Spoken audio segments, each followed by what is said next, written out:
র্যাবের বদলে এসআরবি প্রতিষ্ঠা, পরিচালনায় স্বতন্ত্র আইন, জবাবদিহিতা, পুরনো মানসিকতা বদলের তাগিদ। যে পোশাক এবং নামের পরিবর্তন করলেই তো লোকটা ভালো হয়ে যায় না, যদি তার বিতর্কিত কর্মকাণ্ডগুলোর মধ্যে সংশোধন না আসে, পরিবর্তন না আসে।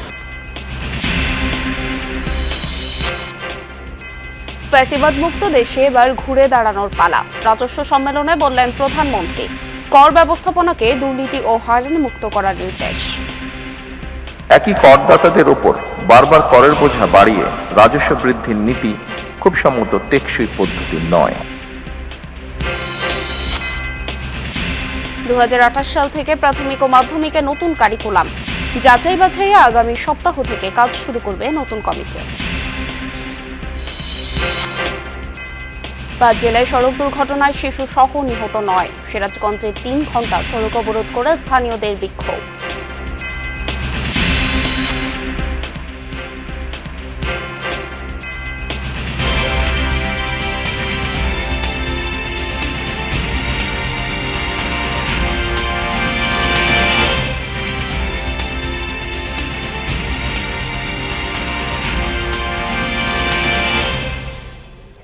আমন্ত্রণ যমুনা নিউজে, আপনাদের সঙ্গে আছি আমি স্নিগ্ধ পুরবী।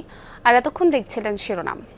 গুম, বিচার বহির্ভূত হত্যা, নির্যাতন সহ মানবাধিকার লঙ্ঘনের অভিযোগে দীর্ঘদিন বিতর্কিত এলিট ফোর্স র্যাব এবার সেই বাহিনী বিলুপ্ত করে বাংলাদেশ পুলিশের অধীনে স্পেশাল রেসপন্স ব্যাটালিয়ন এসআরবি গঠনের উদ্যোগ নিয়েছে সরকার। নতুন আইনে বাহিনীটির অপারেশনাল ক্ষমতায় থাকলেও যুক্ত হয়েছে পৃথক আইনি কাঠামো, অভিযোগ প্রতিকার ও শৃঙ্খলার বিধান। তাহলে র্যাবের আইনে কি ছিল, এসআরবিতে কি বদলাচ্ছে, কেন জরুরি ছিল একটি আইন, জানাচ্ছেন রাব্বি সিদ্দিকী।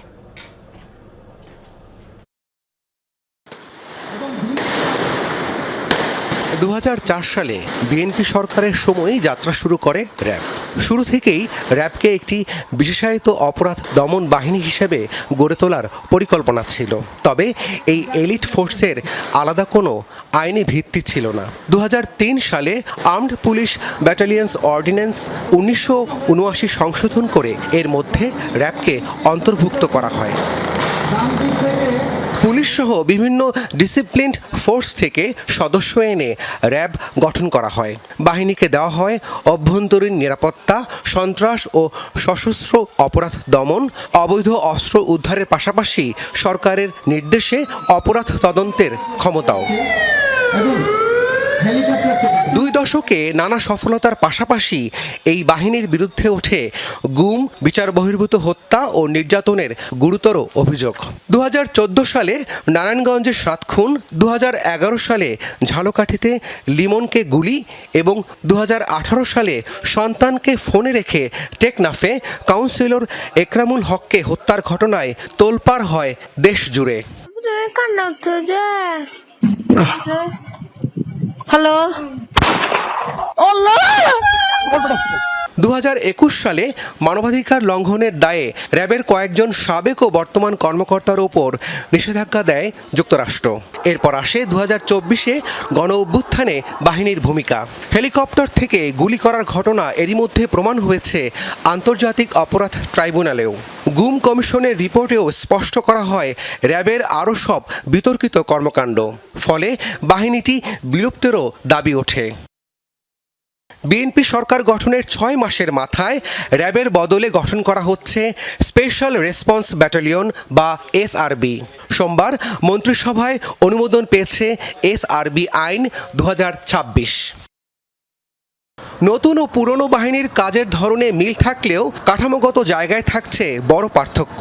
র্যাব পরিচালিত হতো পুলিশি কাঠামোর ভেতরেই, তাদের আলাদা কোনো স্বতন্ত্র আইন ছিল না। কিন্তু এসআরবি পরিচালিত হবে সম্পূর্ণ নতুন আইনে। আইনে বিশেষায়িত বাহিনীর ক্ষমতা, দায়িত্ব এবং অভিযানের আইনি কাঠামো সুনির্দিষ্ট করা হয়েছে। বড় পরিবর্তন হলো জবাবদিহি নিশ্চিতে রাখা হয়েছে বহুপক্ষীয় অভিযোগ প্রতিকার কমিটি। ফলে বাহিনীর কোনো সদস্যের বিরুদ্ধে অভিযোগ উঠলে তা তদন্ত ও বিচারের আনুষ্ঠানিক পথ তৈরি হলো। এই জায়গাটাকে আমরা নানাভাবে এড়িয়ে যাচ্ছি। আইনি কাঠামো শক্ত হলেও বিশ্লেষকদের শঙ্কা অন্য জায়গায়। শুধু নাম আর আইনি খোলস বদলালেই কি মাঠ পর্যায়ে পুরনো মানসিকতা বদলাবে?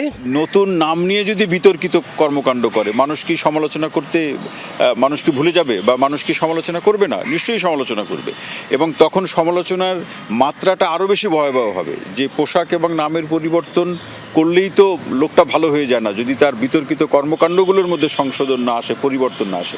ওই জায়গাটা ছিল আমাদের মূল ফোকাস, কিন্তু সেই জায়গাটাকে আমরা নানাভাবে এড়িয়ে যাচ্ছি। র্যাবের সাবেক শীর্ষ কর্মকর্তা মনে করেন, নতুন বাহিনীকে বিতর্কের ঊর্ধ্বে রাখতে আইনের কঠোর প্রয়োগ জরুরি। নাম পরিবর্তন আমি আবারও বলছি যে আমি অ্যাপ্রিসিয়েট করি, বাট মূল উদ্দেশ্য হলো এই বাহিনী তারা যে আইন তৈরি হচ্ছে সেই আইন অনুযায়ী চলবে, এবং সরকার এই বাহিনীর সহ অন্যান্য আইন শৃঙ্খলা রক্ষাকারী বাহিনী যাতে আইন মেনে চলে সেটা নিশ্চিত করতে হবে। এটা যদি নিশ্চিত করি, সরকার যদি না চায় যে কোনো বাহিনী খারাপ কাজ তারা করবে না, তাহলে কোনো বাহিনীর পক্ষে এই ধরনের অপকর্মে জড়িত হওয়ার কোনো সুযোগ আছে বলে আমার মনে হয় না। র্যাবের জায়গায় এসআরবি। নতুন আইনে ক্ষমতার সঙ্গে জবাবদিহির ভারসাম্য কতটা নিশ্চিত হবে সেটা দেখা যাবে সামনের দিনগুলোতে। রাব্বি সিদ্দিকী, যমুনা নিউজ, ঢাকা। 24-এর 5 আগস্ট দেশের বিভিন্ন কারাগার থেকে বেরিয়ে যাওয়া 690 বন্দী এখনো পলাতক। সংবাদ সম্মেলনে এ তথ্য জানিয়েছেন কারা মহাপরিদর্শক ব্রিগেডিয়ার জেনারেল সৈয়দ মোহাম্মদ মোতাহার হোসেন। তিনি জানান, পলাতক 9 বন্দীর জঙ্গি সংশ্লিষ্টতার প্রমাণ রয়েছে, যাদের 6 জনকে এরই মধ্যে পুনরায় কারাগারে পাঠানো হয়েছে। 2 বছরে বাংলাদেশ জেল ব্যবস্থাপনায় ব্যাপক সংস্কার পরিকল্পনার কথাও জানান মহাপরিদর্শক। অভ্যুত্থানে দেশের বিভিন্ন কারাগার থেকে পালিয়ে যায় 2247 বন্দী। শুধু নরসিংদী কারাগার থেকেই বেরিয়ে পড়ে 826 আসামি। পলাতক বন্দীদের কারাগারে পাঠানো এবং কারা সংস্কারে 2 বছরে নেয়া নানা উদ্যোগ নিয়ে কারা অধিদপ্তরের সংবাদ সম্মেলন। মহাপরিদর্শক জানান, পলাতক বন্দীদের 690 জন এখনো ধরাছোঁয়ার বাইরে। 600 কিছু অধিক বন্দী এখনো পলাতক রয়েছে। তার মধ্যে 600-র মধ্যে আমরা 166 জনের আইডেন্টিটি ওই সময় জানেন আপনার নরসিংদীতে পুরো ভস্মীভূত করার কারণে আমাদের সার্ভার এবং ডাটা করার কারণে 166 জনের আইডেন্টিটি আমরা আসলে রিট্রিভ করতে পারি, যারা নরসিংদী থেকে পালিয়ে গিয়েছিল। এর মধ্যে আপনি যেটা বললেন যে আমরাও একটু চিন্তিত যে এরকম যদি সাম্প্রতিক যে ঘটনাগুলো ঘটছে এটার সাথে তাদের কোনো কানেকশনস আছে কিনা। জঙ্গি সংশ্লিষ্টর কারণে কারাগারে আটক ছিলেন, 9 জন বন্দী পালিয়ে গিয়েছিলেন, তার মধ্যে 6 জন ইতিমধ্যে গ্রেপ্তার হয়েছেন এবং বাকি 3 জন পলাতক রয়েছেন। গণঅভ্যুত্থানের পর কারাগারগুলোতে 342 বন্দীর মৃত্যু হয়েছে। 2025 সালেই মারা গেছেন 187 জন। তবে বিনা চিকিৎসায় কোনো বন্দী মৃত্যু হয়নি। সাংবাদিকদের প্রশ্নের জবাবে এসব জানান কারা মহাপরিদর্শক। আরও বলেন, গুরুত্বপূর্ণ ও সংবেদনশীল বন্দীদের কারাগারের ভেতরে বসে মোবাইল ফোন ব্যবহার বন্ধ করতে হাই সিকিউরিটি জোন ও জ্যামিং চালু হয়েছে।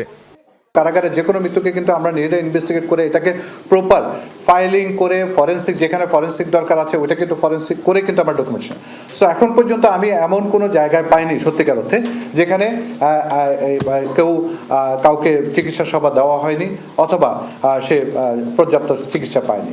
মোবাইল কথা বলছে, এটা 100% আমি আপনাদেরকে গ্যারান্টি দিতে পারছি না যে কথা বলছে না, বাট একই সাথে আমরা কোনোভাবে এটা ছাড় দিচ্ছি না। এছাড়া অনেকেই আছেন যাদেরকে আমরা স্পেশালাইজ জোনে রেখেছি যেখানে কম্প্রিহেন্সিভ জ্যামিং সিস্টেম আছে সেন্সিটিভ বন্দীরা।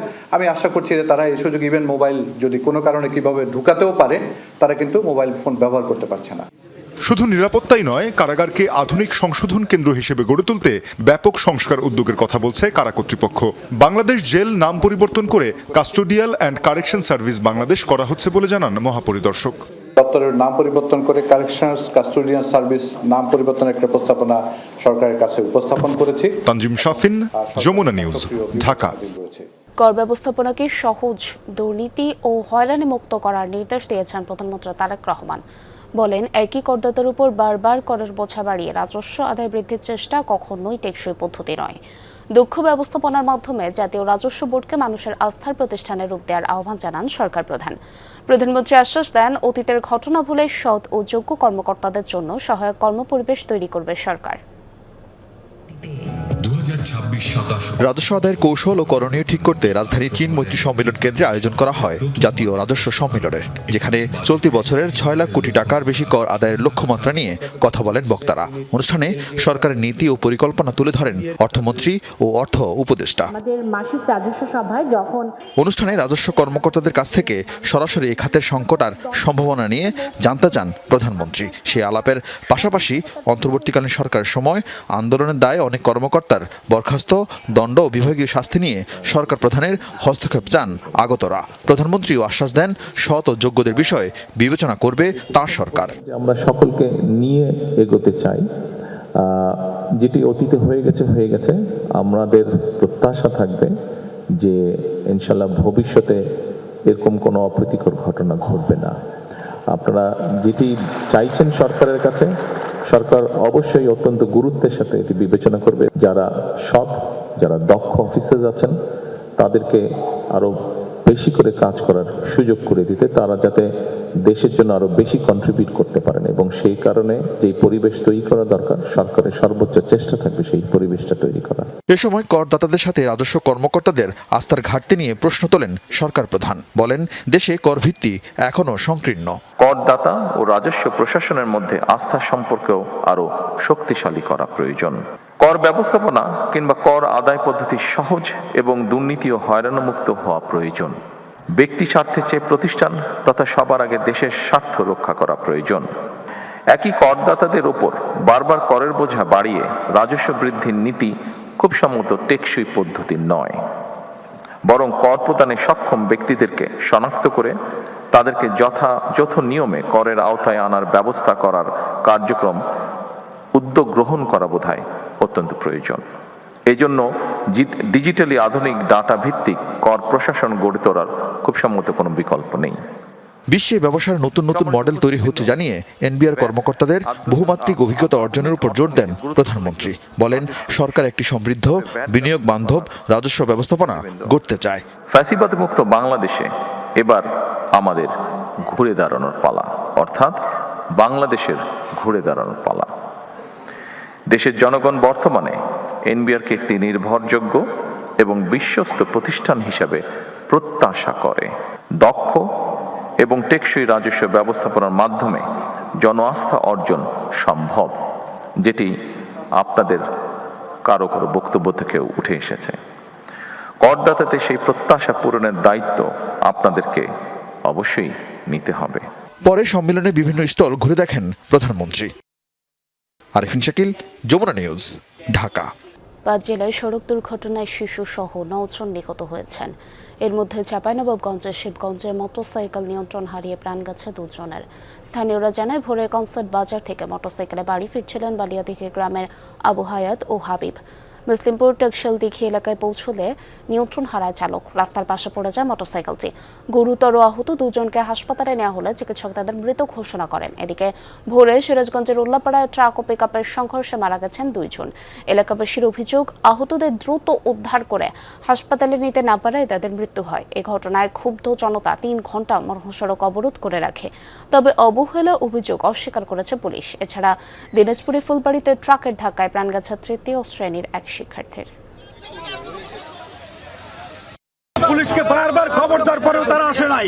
ফায়ার সার্ভিস চলে এসেছে 15 কিলোমিটার দূরে থেকে, কিন্তু পুলিশ 1.5 কিলোমিটার দূরে থেকে কেন আসতে পারলো না? রাস্তা আসলে আপনার কনসার্ট থেকে হাসপাতালে দুর্ঘটনায় আপনার কবলে পড়ে মারা গেছে আর কি।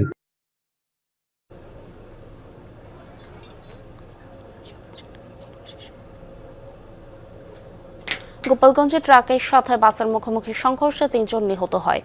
আহত হয় 20 যাত্রী। সকালে গোপালগঞ্জ টেকেরহাট আঞ্চলিক মহাসড়কের বৌলতলি এলাকায় এই ঘটনা ঘটে। পুলিশ জানায়, টেকেরহাট থেকে গোপালগঞ্জগামী একটি লোকাল বাস ঘটনাস্থলে পৌঁছালে বিপরীত দিক থেকে আসা একটি ট্রাকের সাথে মুখোমুখি সংঘর্ষ হয়। এই সময় বাসটি রাস্তার পাশে খাদে পড়ে যায় ও ট্রাকটি রাস্তার উপর উল্টে পড়ে। এতে ঘটনাস্থলেই প্রাণ হারায় 3 জন। আহতদের উদ্ধার করে হাসপাতালে পাঠানো হয়। এছাড়া ফরিদপুরের ভাগায় মোটরসাইকেল দুর্ঘটনায় 1 জন নিহত হয়েছে।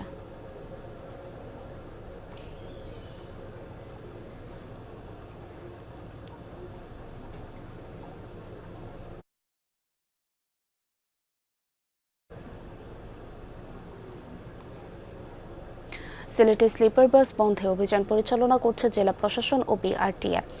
এই বিষয়ে আরও জানাতে যুক্ত হচ্ছেন সহকর্মী নাবিল হোসেন। নাবিল, স্লিপার বাস বন্ধের যে অভিযান সেটি তো ইতিমধ্যে শুরু হয়েছে এবং অভিযানের বিস্তারিত সম্পর্কে আমাদের জানাবেন।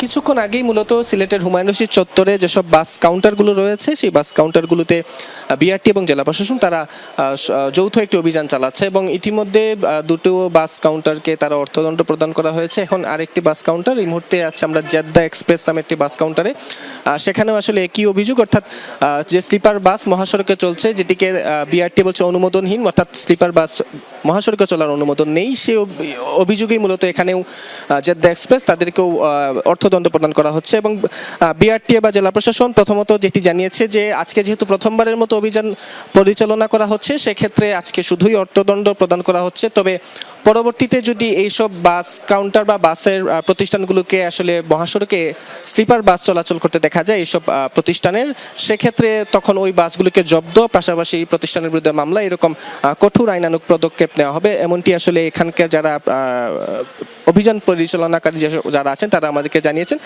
আমরা একটু যদি এখন পর্যন্ত জানতে পারি, এখন পর্যন্ত আসলে দুইটো প্রতিষ্ঠানকে অর্থদণ্ড প্রদান করা হয়েছে, কি পরিমাণ অর্থদণ্ড আসলে প্রদান করা?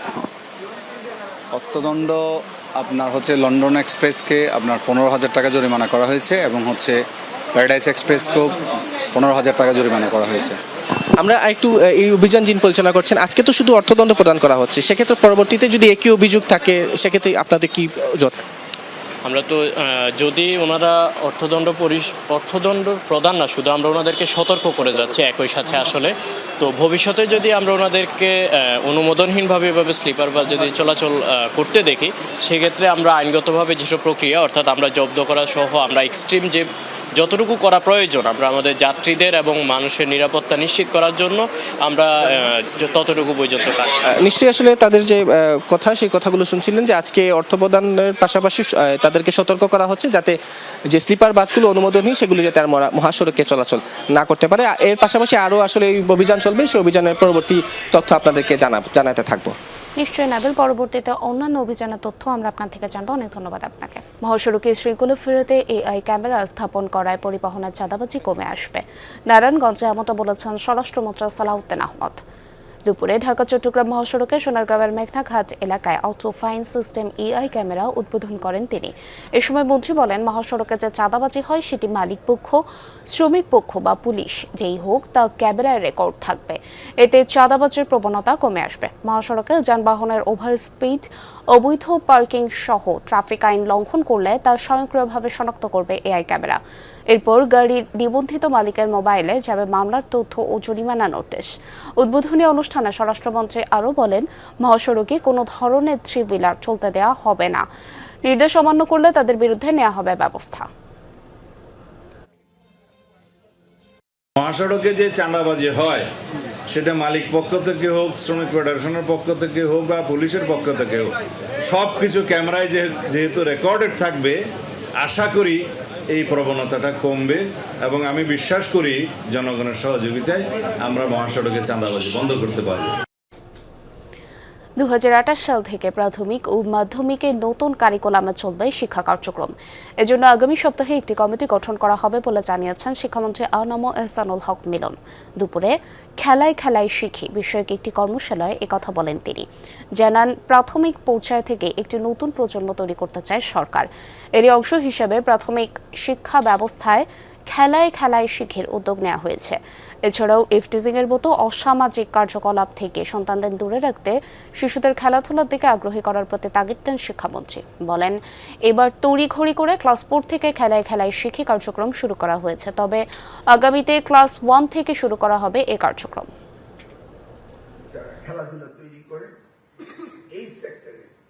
পরে আমরা একটা জায়গায় এইবার তড়িঘড়ি করে শুরু করেছি, কিন্তু আগামীতে 1 থেকে শুরু হবে। আমরা কারিকুলামে এগুলো ইনক্লুড করব 2028 থেকে। এবার পরিমার্জন 4টা নতুন বই, আর আমরা নির্মোহ ইতিহাস যতটুকু পেয়েছি এই স্বল্প সময়ে, এই আগামী সপ্তাহের ভিতরে নতুন কারিকুলাম কমিটি করব, যেই কারিকুলাম কমিটি 2028 এর বই লিখবে।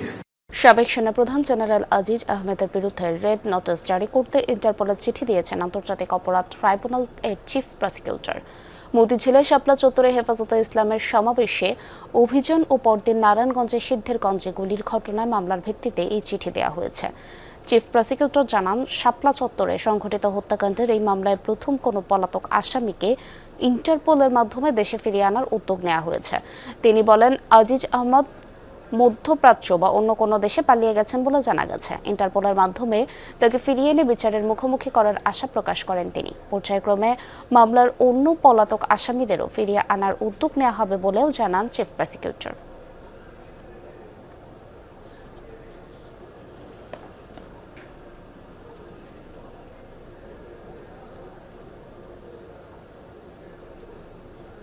নারীদের স্বাচ্ছন্দ্যপূর্ণ যাতায়াত নিশ্চিত করতে ঢাকা সড়কে চালু হলো পিঙ্ক বাস। প্রাথমিকভাবে রাজধানীর 10টি রুটে চলবে 10টি বাস। একই সঙ্গে চট্টগ্রামে ও বগুড়ায় 2টি করে বাস চালু করা হয়েছে। সরকার বলছে, আগামী দিনে বাড়ানো হবে বাস ও রুট। তবে এবার যেন আগের উদ্যোগগুলোর মতো মুখ থুবড়ে না পড়ে, সেই চ্যালেঞ্জ স্বীকার করেছেন সড়ক পরিবহন ও সেতুমন্ত্রী।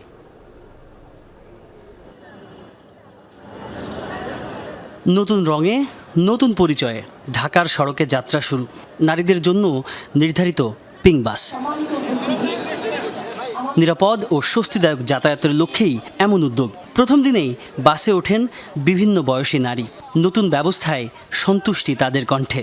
নারীদের যাদের বেশি হেজিটেশন ফিল হয় তারা অবশ্যই এটাতেই ওঠার চেষ্টা করবে। হাজার ভিড় থাকলেও নারীদের মাঝে কোনো আনকমফোর্টেবল ফিল হবে না। মেয়েদের জন্য তো আসলে সেফটির একটা বিষয় সবসময়ই থাকে, যেটা এই প্রথমবার আমাদের দেশে আর কি, যেহেতু এটা আমাদের পিঙ্ক কালারের বাস মেয়েদের জন্য দেওয়া হয়েছে। সরকারকে ধন্যবাদ জানাই যে নারীদের সেফটি চিন্তা করে আমাদের এত বড় একটা প্রজেক্ট উনি দিয়েছেন, নারীদের বাস সার্ভিসটা। গোলাপি রঙের বাসের সবচেয়ে গুরুত্বপূর্ণ দিক, চালক ও কন্ডাক্টর হিসেবেও থাকছেন নারী। নারী চালকের জন্যও তাই দিনটি আলাদা আনন্দের। 3 মাস আগে বাসের জন্য ট্রেনিং নিয়েছি, 1 মাস 14 দিন ব্যাপী ট্রেনিং নেওয়ার পরে আমি পরীক্ষাতে উত্তীর্ণ হই, তারপরে এখানে নিয়ে আসে। সেবক হিসেবে আমরা চাই যে যাত্রীরা আরামে যাতায়াত করুক। তবে নতুন বাস নামলেই শেষ নয়। এই সেবাকে নিয়মিত, নিরাপদ ও মানসম্মত রাখাটাই এখন বড় পরীক্ষা। সড়ক পরিবহন মন্ত্রণালয়ের মন্ত্রী ও প্রতিমন্ত্রীও বলেছেন সে কথা। মহিলা চালক কন্ট্রাক্টরদের প্রয়োজনীয় প্রশিক্ষণ, নিরাপত্তা, কর্মপরিবেশ নিশ্চিত করার পাশাপাশি তাদের দক্ষতা, পেশাগত সক্ষমতা বৃদ্ধি করতে হবে। একটা জায়গায় সমস্যাটা আছে, মানসম্মত সেবা যারা জন্য একটা ব্যবস্থাপনা বিদ্যমান আছে, কিন্তু সময়ের সাথে এটাকে ঢেলে সাজানো, যুগ উপযোগী করা, যাত্রী বান্ধব করা। উদ্বোধনী অনুষ্ঠানে মন্ত্রী জানান, ঢাকার নগর পরিবহনে শিগগিরই যুক্ত হবে বিদ্যুৎ চালিত বাস। পরিবেশ এবং ঢাকার মাল্টিমোডাল যোগাযোগ ব্যবস্থাপনা প্রতিষ্ঠিত করবার ক্ষেত্রে ইভি বাস এখন খুবই জরুরি এবং এটা আমাদের অঙ্গীকারের অংশ, কারণ আমরা একটা মাল্টিমোডাল সিস্টেম ঢাকাতে প্রতিষ্ঠিত করতে যাচ্ছি। একই দিন বগুড়া ও চট্টগ্রামে এক জোড়া করে মোট 4টি পিঙ্ক বাস চালু হয়েছে। পর্যায়ক্রমে সারা দেশে রুট ও বাসের সংখ্যা বাড়ানোর কথা জানিয়েছে সরকার। অনেক রকমের হয়রানি হতে হয়, তো এখন আশা করতেছি আমরা আমরা খুব আরামদায়কভাবে এবং স্বাচ্ছন্দ্যভাবে নিরাপদভাবে যেতে পারবো। বলে বোঝানো তো যাবে না, আমরা তো অনেকটা খুশি। বহুল প্রত্যাশিত এবং প্রতীক্ষিত পিঙ্ক বাস এখন ঢাকার রাস্তায়। যাত্রীরা বেশ উচ্ছ্বসিত এবং তারা এই উদ্যোগে আনন্দিত। যদিও সুফল পেতে হলে রুট আর বাস দুটোই বাড়ানোর তাগিদ যাত্রীদের। তাজুল ইসলাম, যমুনা নিউজ, ঢাকা। দেশে সারের কোনো ঘাটতি নেই, বরং উদ্ধৃত আছে বলে দাবি করেছেন কৃষিমন্ত্রী আমিনুর রশিদ। বলেন, যে সংকটের কথা বলা হচ্ছে তা পরিকল্পিত ষড়যন্ত্র। দুপুরে সচিবালয়ে কৃষিমন্ত্রী আরও বলেন, যারা সার সংকটের ষড়যন্ত্র করছে তাদের ব্যাপারে আইনগত ব্যবস্থা নেওয়া হবে। এছাড়াও এখন পর্যন্ত কোনো পেঁয়াজ আমদানি করতে হয়নি। উৎপাদিত পেঁয়াজ সংরক্ষণের ব্যবস্থা করছে সরকার। এতে 3 লাখ টন পেঁয়াজ স্টোরেজ করা যাবে বলে জানান মন্ত্রী। দাবি করেন, সরকারের কার্যকর পদক্ষেপের কারণে কাঁচামরিচের দাম নিয়ন্ত্রণ করা গিয়েছে। টমেটো ও আদার ক্ষেত্রে কিছু ব্যবস্থা নেওয়া হচ্ছে বলেও জানান আমিনুর রশিদ। এখন থেকে প্রতি মাসে 3.5 থেকে 4 লাখ কৃষককে কার্ড দেওয়া হবে বলেও জানান মন্ত্রী।